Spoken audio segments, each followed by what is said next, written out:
Sacramento, Matthew, welcome. You're on the show. Dr. Savage, you are a national treasure. God bless you.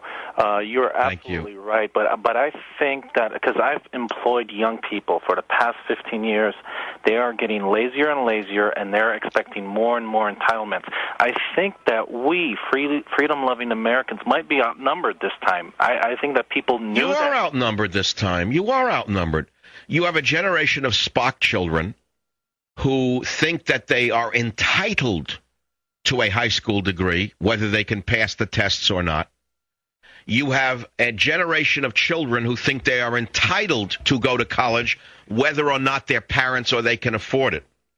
They believe they are entitled to an excellent life, whether or not they are lucky enough to attain it. They have been promised the world, and they want to collect on it now. And consequently, Obama is the perfect man for the time. He keeps promising them that help is just around the corner.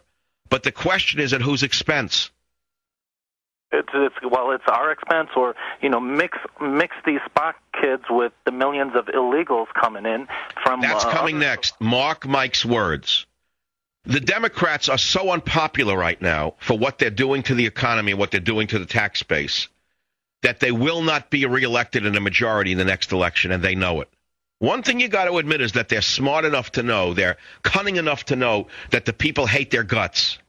They're hated, and many of them are going to lose their seats. There's only one way they can hold on to a majority forever, and that is by granting amnesty to 20 million illiterate illegal aliens who will vote Democrat for the rest of their lives and the lives of their 5 children. And consequently, you will be voted out of your own country. You will be voted out of your own country. The benefits will be voted to the poor, and the poor will vote themselves a raise whenever they're given the opportunity to do so. That will be the end of democracy as you know it. In fact, we were warned long ago by one of the founding fathers that democracy will end when people will be able to vote themselves a raise. Chairman Obama.